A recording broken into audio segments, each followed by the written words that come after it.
What's up, guys? Welcome back to my channel. Today we're going to be starting a new series called Advanced Technique.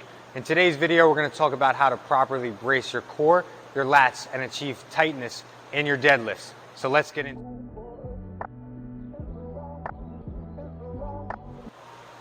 So first, let's talk about bracing our core properly in the deadlift.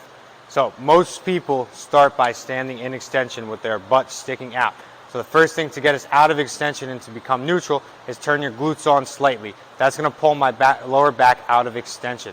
From there, what I'm going to do is blow all the air out of my stomach, lock my ribs down, flex my abs as hard as I can.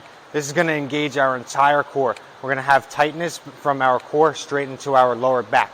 So what I see done improperly most times, especially in people just starting training, no matter what type of deadlifting you're doing, is they try to go down to the bar, and now we're already in a rounded lower back position.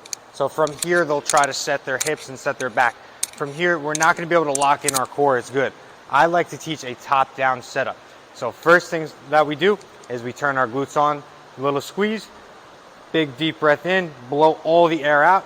From there, once my abs are completely turned on, everything's as tight as possible, I'm going to suck in air through the back of my throat, fill up my stomach, feel my stomach and lower back expand. Then I'm going to push my hips back and take that down to the bar. So this way, we're not starting in a flex over position, which is not optimal for pulling this weight. It's a lot harder for us to get into this position and turn our core on from here. It's very hard for me to turn my core on once I'm already in a rounded back position. So next time you're setting up for your deadlift, let's try going top down bracing. So first thing, again, squeeze your glutes on slightly, come into neutral spine. Then we're going to lock our ribs down, blow all the air out, ab tension turned on, big deep breath in. Next, we're going to set our lats. Arms are going to start a little bit protracted. You're going to pull straight down. You should feel tightness through the sides of your back all the way down to your hips. From here, we're getting into our good deadlift form by sending our butt back, nice and flat back. Then we'll get a little bit of bend at our knees. Then we're going to lock into the bar, pull the slacks, and drive our hips forward. Now we're tight the entire time, keeping a neutral position.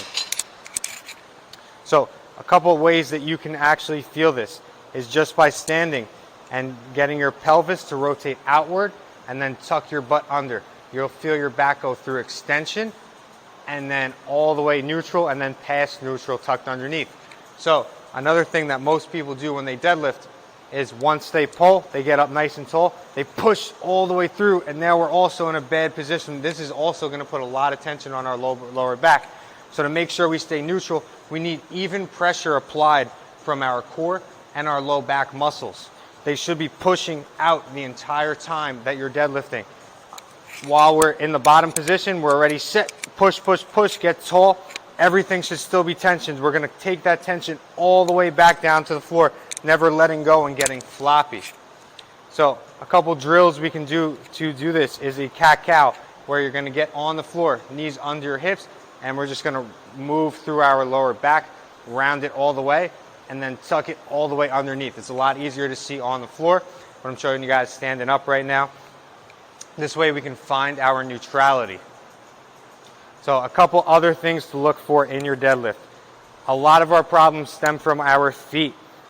So when you set up for your deadlift, easiest way to set up and make sure we're applying good foot pressure is sit back on your heels, grab with your big toe, and then sit to the outside of your foot on both. This is going to help us make sure that our knees stay driving outward when we get into that bottom position. So when you drive up, we're going to be getting a little bit of quad recruitment. This is going to allow our glutes to fire optimally because of our pelvic tilt. So if you already get into anterior pelvic tilt before you pull, you're not going to be getting full recruitment of your glutes and your hamstrings. So I hope you guys learned something today with my couple of tips on how to brace in the deadlift.